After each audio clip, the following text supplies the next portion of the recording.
Свадебный кортеж готов к поездке. И они только что снялись в немом кино. Вот тебе так, 90 тысяч. Хорошее предложение на аукционе иногда бывает.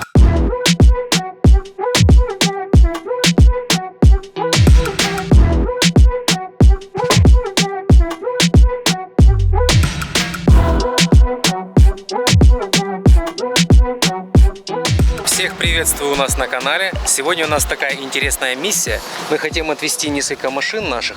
Красная уже продана. Вот эту серую машину, черную машину. Там еще синяя машина. Еще одна машина у нас есть. Мы хотим 4 машины отвезти на аукцион. Обычно чаще всего мы машины продаем просто на улице. Ну, так называется, на улице. То есть через Facebook или знакомых, или что-то вроде того.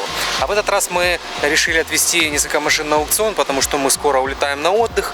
И хотелось бы, чтобы это время как-то тоже принесло пользу, потому что мы, если будем отсутствовать, не сможем их продавать, понятно, а на аукционе это все сделают за нас. Поэтому попробуем так сделать, возможно, кто-то предложит хорошую цену, и нам удастся выгодно продать все эти 4 машины. В общем, как говорится, поехали отвозить машины на аукцион.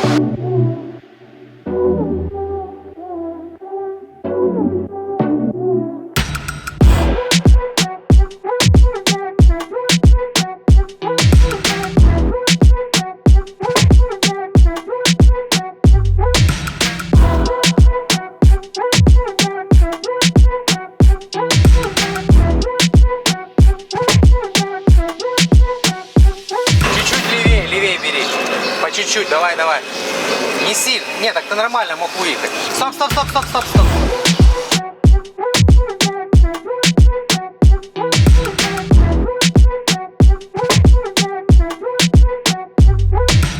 Я поеду на такой вот Tesla Signature у нас есть. Она у нас с псевдорестовым бампером. С ретрофитом на Intel. Тоже в хорошем состоянии машина. Так что я отправлюсь на ней. Свадебный кортеж готов к поездке. Наши красотки, намытые, едут на аукцион. You ready?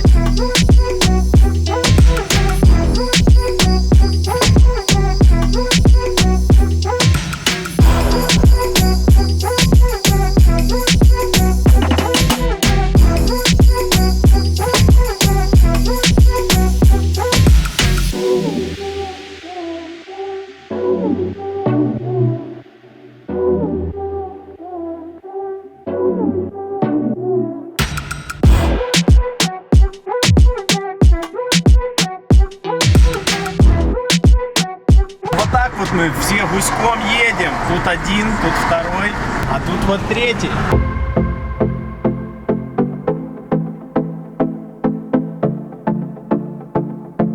Мы продолжаем движение. Сейчас подсниму Артема и Вову. Прогоночка. Очень прикольно так едешь, машина тебя везет потихонечку. Ну а ты просто наблюдаешь за процессом. Просто внимательно едешь, смотришь, разглядываешь. Появляется очень много свободного времени для того, чтобы смотреть по сторонам. Главное не засмотреться никуда и руку не убирать. Вывезем все машины сейчас на аукцион, посмотрим, сколько нам за эти машины дадут. Это такой экспериментальный у нас вывоз. С чем-то, может, попрощаемся, что-то назад привезем. Продавать на улице будем. Мы будем ехать в Майами. И, в принципе, нет смысла держать машины где-то там у себя на лате или еще что-то, если можно посмотреть, какой маркет на аукционе. Попробуем, поставим, глянем, что принесут. Вот он, аукцион. Одесса, Чикаго. Встречай новые машины.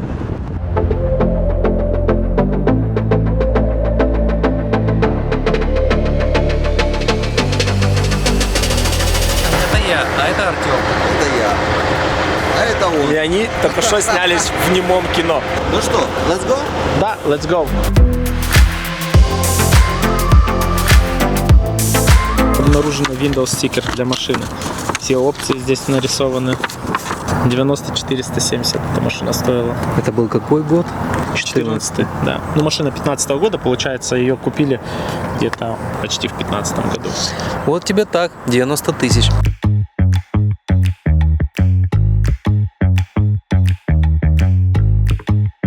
поступает предложение такое у нас, вот поменять вот эти 3 теста на вот эти 3 трака. Сейчас пойдем будем договариваться. Да, ну Я там, чё, наверное, надежность закончилась, Вов. Там же уже 700 тысяч. Там мотор сложнее будет починить, да, чем на Kia? Ну, чуть-чуть. Я надеюсь, мы все их продадим, да? Да, за хорошие деньги. За О том хорошие. он чихает как раз. Чихнул. Ну, значит, так и будет. Так и Посмотрим. Хорошие деньги это 3 сколько? раза чихнул. 3 раза. Молодец. Машины 3 раза.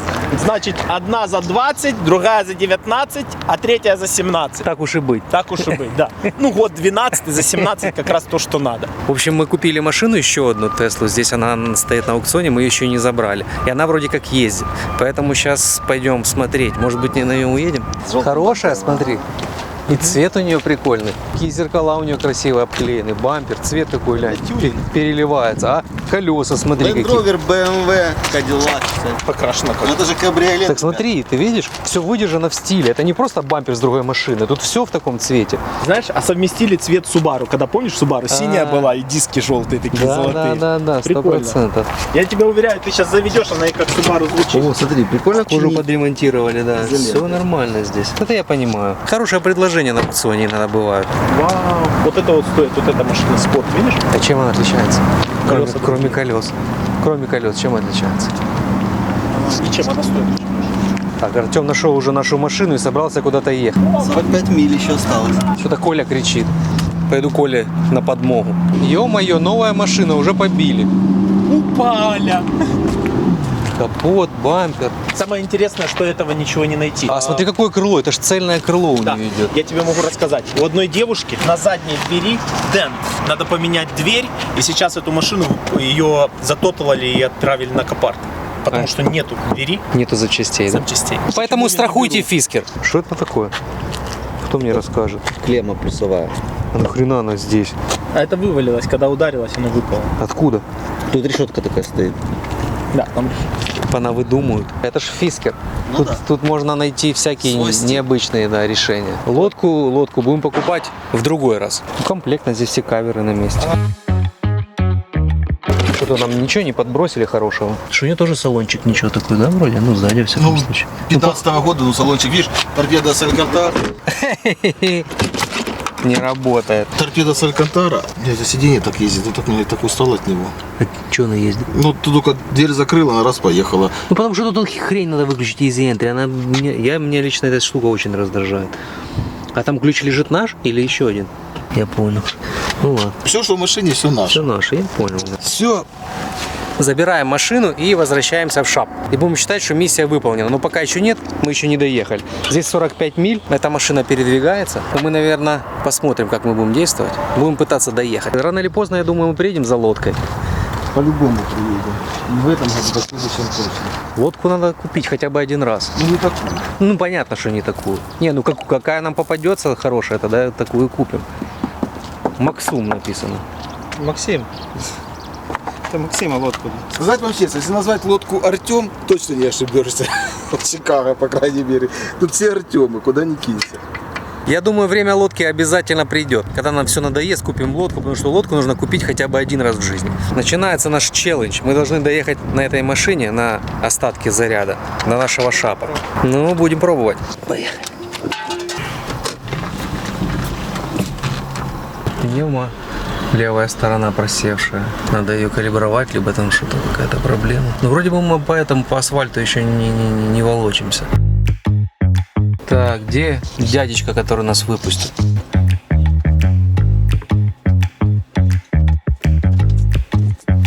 Надо глянуть на колесо, на какое-то из колес.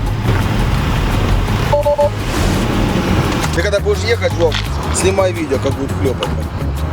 Хоть бы он не улетел никуда. Все на месте. Теперь спина, смотри, как классно. Спиннеры запчасть у тебя есть. У тебя все есть, получается. Смотри, он светится. Еще и светится. Кто-то подзарядил его, да? Chargeport Open. Ну это я знаю, что он Open. Ну поехали.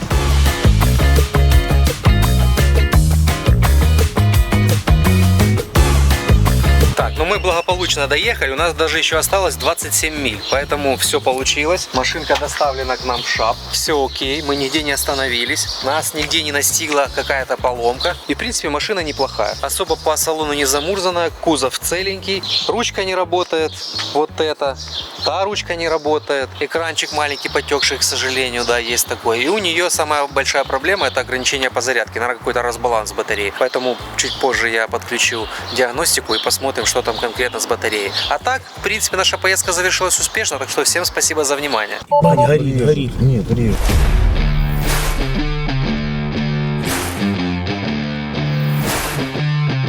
Вот так вот ночью просто машина загорелась и горит.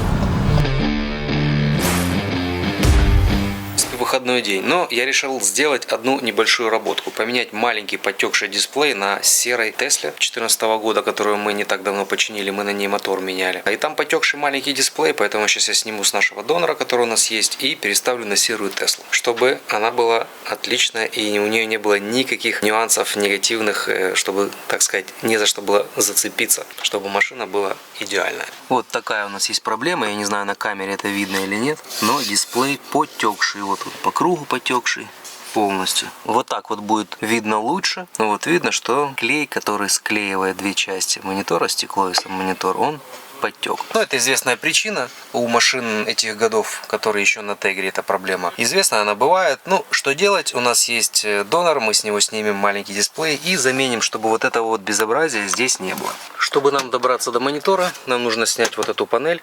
Снять вот эту панель, снять вот эту панель, снять вот эту панель. Для начала вот эту снять панель, вот это, наверное, откручивать не придется. И тогда мы доберемся до 4 болтов, снимем вот эту панель, доберем до 4 болтов, доберемся, которые держат сам монитор. Обесточим машину и после этого отсоединим и достанем этот компьютер маленький. Потому что здесь еще стоит Tegra, и это два отдельных компьютера. То есть это не просто монитор, как на Intel и дальнейших процессорах, это именно отдельный компьютер, тоже на процессоре Tegra. Начнем.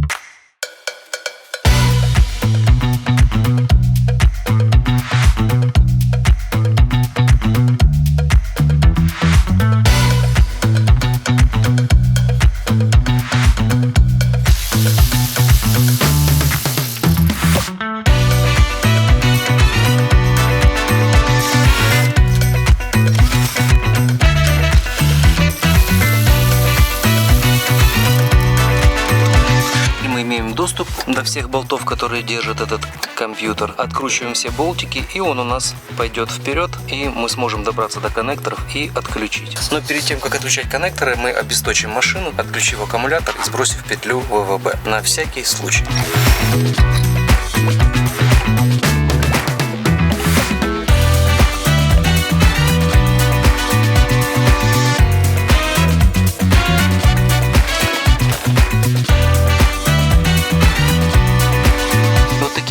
Отодвинув, мы получим доступ к факро-проводу, который соединяет к LAN, то есть к сетевому, и к фишке, на которой уже идут питание для него, коншина и все остальные как бы соединения. После того, как мы обесточили машину, мы отключаем сетевой провод, вот этот, и отключаем вот этот коннектор. Здесь вот нажимаем язычок и отодвигаем, коннектор вытаскивается вот так вот. И теперь наш центральный, вернее не центральный, а маленький наш компьютер с потеками клея, вот такой вот. Вот он у нас теперь в руках. Пойдем в офис, будем снимать монитор. Так, что же в итоге мы имеем? Вот наш потекший дисплей, вот видно в каком он состоянии. Вот наш дисплей донорский. Он в хорошем состоянии, запылился, но он не потекший. Они, конечно, отличаются. Видно, что здесь пассивное охлаждение, здесь активное охлаждение. Ну, они еще чуть по дизайну отличаются. Но я очень надеюсь, что сами мониторы одинаковые. То есть у нас здесь партномера практически одинаковые, за исключением последней буквы. Здесь 00D, а здесь 00C. Но это более новый монитор, который у нас, который потекший, потому что это с машины 2014 года. Я сейчас разберу оба этих компьютера. Я не планирую именно менять полностью весь компьютер, потому что нужно будет переносить данные. В них, насколько я понимаю, зашит конфиг машины и так далее. То есть эти процедуры достаточно непростые, там можно сделать какие-то ошибки, поэтому я хочу этого избежать и просто заменить монитор. Сейчас я разберу, посмотрю, как все это дело там у нас смонтировано. И я надеюсь, мне удастся просто перекинуть мониторы и вернуть этот монитор на место в серую машину. Поэтому попробую.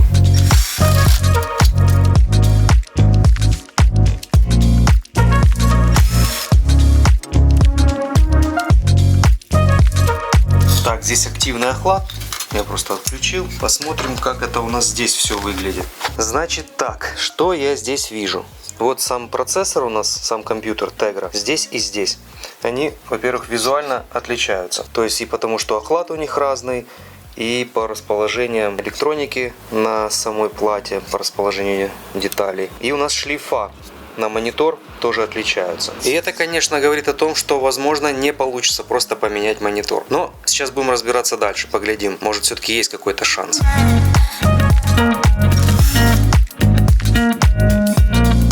Вот так выглядит у нас сам дисплей. Тут все в клею. И вот его номер. Вот его номер.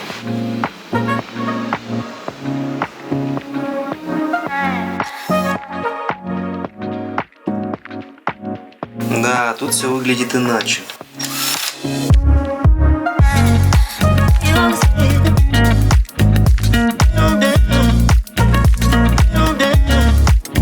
Да, здесь отчетливо мы видим, что мониторы выполнены по-разному. И самое главное, что шлейфа у них отличаются. Здесь вот шлейф, он уже, и дополнительный шлейф здесь. А здесь шлейф этот маленький находится здесь, а основной шлейф он шире. То есть он другой.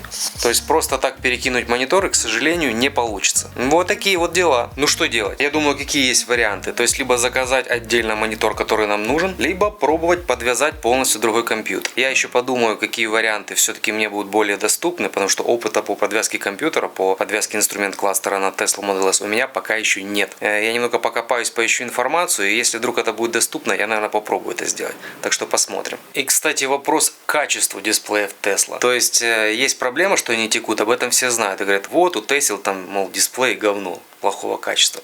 Но опять же, во-первых, это все дисплеи производства сторонних производителей, не самой компании Tesla. На тот момент, во всяком случае. И вот монитор, который у нас потек, дисплей, он произведен компанией LG. Дисплей. И вот он, в клею все потекло. А вот 2014 год, здесь уже производитель какой-то Japan Display Incorporated. И с этим дисплеем все в порядке. Поэтому к LG тут скорее вопросы, а не к компании Tesla. Потому что LG для них производила и продавала им такие мониторы. Поэтому как бы есть вопросики. Всем привет! Сегодня приехали на аукцион в Висконсин. Приехали, покупали машину здесь. Приехали сейчас забирать. Уже оплатили машину. Двигаемся, ищем машину. Очень интересная машина, ребята. Toyota Prius 2012 год. Пробег 235 тысяч миль. Мы такое практически никогда не покупаем, но в этот раз взяли для человека. Приехал парень с Украины. Говорит, очень мало денег, надо хотя бы что-то, чтобы ехало. Дышный репорт на этой машине 3,6. Очень-очень должна быть в хорошем состоянии. Сейчас увидим, посмотрим, что мы купили с такими большими милями, что за машина. Вот так вот. Идем по навигации. У нас в телефоне получается вот так вбиваешь ВИН-номер машины, и оно тебе показывает точечкой, куда ты идешь. Вот, типа, мы идем и приближаемся к машине. Машина получается где-то вот там. Сейчас будем посмотреть. Включимся уже возле машины. Такой красавчик на пути нам попался не один, а сразу два. Mercedes EQS. Такую я еще не заглядывал. Экран такой большой у нее. Руль. Вау. Панорама. Такой вот большой автомобиль. Здесь тоже экран какой-то. Видишь, тут можно по отпечатку даже ее заводить. Типа, да? Ну вот видишь, как бы отпечаток пальца. Здесь экран получается, здесь экран. Там 13 экран. тысяч миль. Беру. Дайте 13 тысяч 1, 13 тысяч 2. Дайте 2. Продано. Зарядки электрические. Вот экранчик еще один. Вот бэха какая. Вот тоже красавцы стоят. BMW. Бэшка. Mercedes EQS 450 и бэха i7. Вау. Очень красивые. Но мы идем в Prius. Не, видишь, этот открылся. Тоже на панорамчик. Все на месте. Такие подушечки мягенькие. Такие. Ну, торпеда, представляешь, здесь? Откуда, во-первых, подушка вылетает, мне интересно. А во-вторых, если здесь не пристегнуты куда-нибудь, то там будешь в экране. Мне интересно, что на этом экране. Ну, наверное, кино можно смотреть там или какую-то передачу. Так, вот сзади тут Идем дальше. Тарам-там-там-там! И вот она, победительница нашего аукциона. Очень хорошая. Красивые колеса. Так, чистая. Смотри, какая отличная машина. Зимние резины. И под стекло положим. Вау, какая чистая. Машина чистая. Бесплатный крем. Ключи на месте. 2 комплекта ключей. 2 комплекта. Вау. Навигация Ксенон, как в песне. Титановые диски. Новая резина. Ближний свет. Дальний свет. Выделяет хром-пакет. Prius V. Toyota. Das Auto. Только это Volkswagen. Управляй мечтой. Вот. Заводится. Как ничего не сказать. Класс. Ну вот мы уже сидим в машине. Машина очень красивая, очень хорошая. Нам, как всегда, Повезло. повезло. Колеса идеальные, машина идеальная. 12-й год. Ну, каждый о своей машине говорит, что она идеальная, но эта машина, правда, она вся целенькая, хорошая резина стоит, завелась, все едет. Хоть у ней пробега 230 с чем-то миль. Но мы ее покупали, дилер Toyota продавал ее. Ну вот так.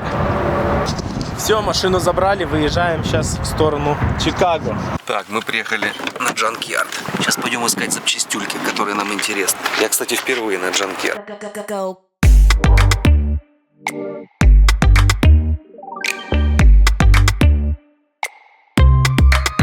Берешь с собой инструменты и пошел искать, что тебе нужно. Так, какую берем тачку на прокат? Давай, может, самую более или менее чистую? Ой, это серьезная комплектация, диски литые.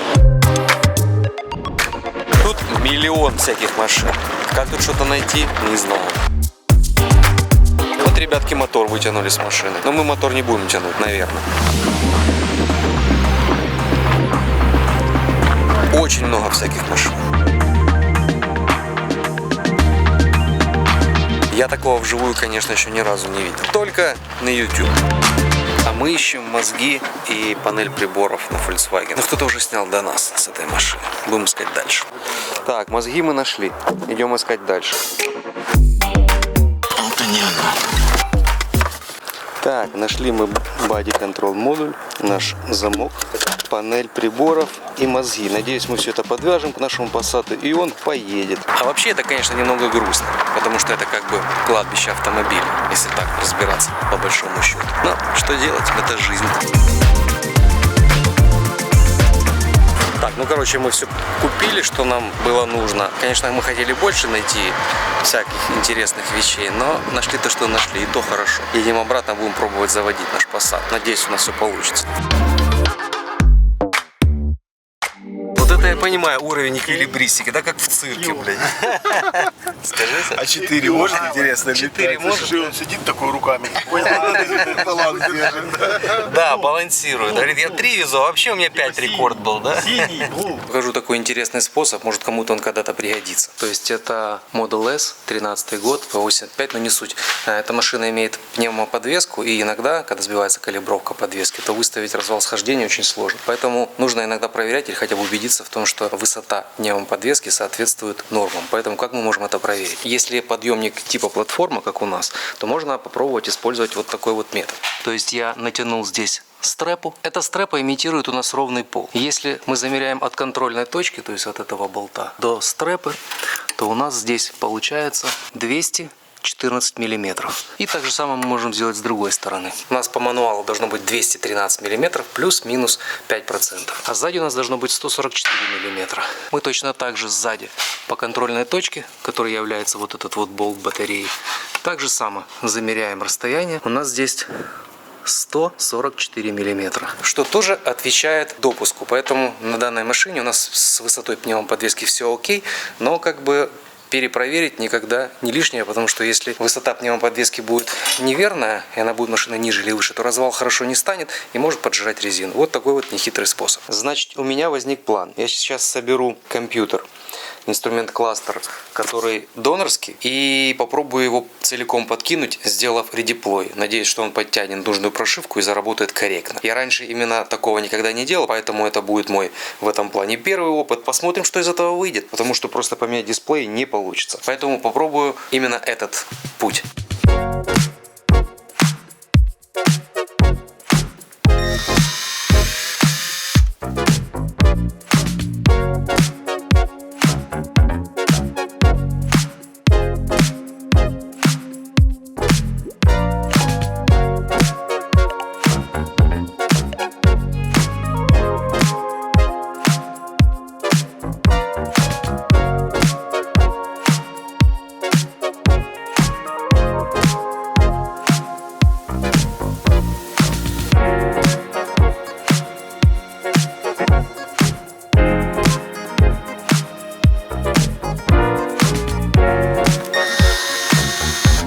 Теперь попробуем поставить донорский инструмент-кластер на машину и сделать редеплой.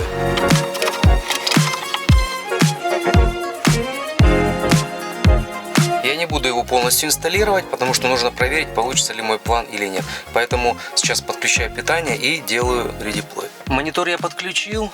Теперь я подключаю 12 вольт и петлю и будем делать редеплой. По поводу редеплоя я часто использую это слово, я не знаю, может быть кто-то не сталкивался и не знает, что это значит, но редеплой — это переустановка программного обеспечения, так сказать. Если ты меняешь какие-то компоненты, блоки управления, компьютер, то чтобы подтянуть корректную прошивку, корректное программное обеспечение на этот блок управления или компьютер, нужно его переустановить на нужный. И машина переустанавливает полностью по всем блокам программное обеспечение согласно своей конфигурации, которая есть в этой машине. То есть конфигурация, она зависит от, естественно, от опций, которые есть в машине, от ее комплектации. Есть там пневмоподвеска, нет, есть панорамная крыша, нет и так далее. Поэтому редеплой бывает разным. Он бывает CAN редеплой, это когда переустанавливается программное обеспечение именно по блокам, которые работают по CAN шине. Бывает редеплой, full редеплой, это полностью все блоки управления компьютера переустанавливают свое программное обеспечение. Ну, в общем, вот по такому принципу редеплой и происходит. Компьютеры у нас загружаются. Так, маленький дисплей у меня загорелась Tesla значок и потухло. Большой загрузился. Сейчас я еще дам немножко времени и после этого буду пробовать делать software reinstall. Ну вот, маленький у нас тоже начал загружаться. Посмотрим, как он у нас будет работать и что вообще будет происходить. Сразу можем увидеть Total Alerts. Вот, у нас Gateway говорит, что IC Version Mismatch. И то, что мы No Drive Load. То, что мы ехать не можем. Конечно, мы поставили другой компьютер, поэтому он не хочет здесь работать корректно. А он у нас снова перезагружается. Ну, я думаю, это и... Скорее всего, это из-за несоответствия прошивки. Хотя, тем не менее, смотрите, цвет серый. Он видит нашу машину, видит данные, видит даже ее цвет, заряд. Поэтому, в принципе, он работает. Может, где-то и некорректно, но, тем не менее, он работает. Ну, окей. Перейдем к тому, что я хотел сделать сразу же. Так, мы будем делать IC, инструмент кластер. Делаем запрос. Вот пошел у нас запрос на переустановку программного обеспечения инструмент кластера. Компьютер нам говорит, что запрос на реинсталл сделан и что желтый будильничек у меня появится примерно через 40 минут. Поэтому дадим немного времени подгрузить нужную прошивку и попробуем. Так, загрузочка у нас произошла, поэтому запускаем наш апдейт. Это будет длиться до часа времени примерно. Все это время машина будет клацать контакторами, релюшками, включаться, выключаться. То есть делать свои дела до завершения этого процесса. Как только все закончится, я подсниму, что из этого вышло. И если все будет хорошо, то мы все соберем обратно. Так, значит, как у нас дела с заменой экрана? Тот инструмент кластер, который я подкидывал, он был с отличным порт-номером с другой машины на более старой. И после редеплоя никак редеплой не хотел проходить. После редеплоя он не подшивался. То есть он никак не виделся. И сам дисплей, как я уже раньше пробовал поменять, он тоже отличался. Поэтому с таким планом ничего не вышло. Пришлось взять с другой машины инструмент кластер точно такого же номера. И мы подкинули сюда, и все заработало. Вот у нас уже стоит целый не потекший экран. Машина включается, заводится, видит его уже родной ВИН. Поэтому нужно искать инструмент кластер номер в номер, чтобы не было никаких проблем, либо такого же типа дисплей. Поэтому тот план, который был изначальный, он не получился, но получился другой план. Поэтому такая вот история. Собираю сейчас все обратно, и эта машина уезжает завтра на аукцион.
Машина у нас собрана, экранчик новый. Выглядит вот так вот, отлично, никаких потеков. С этим не было проблем, он изначально был хороший. Поэтому вот такой вот был небольшой ремонт. Спасибо всем за внимание.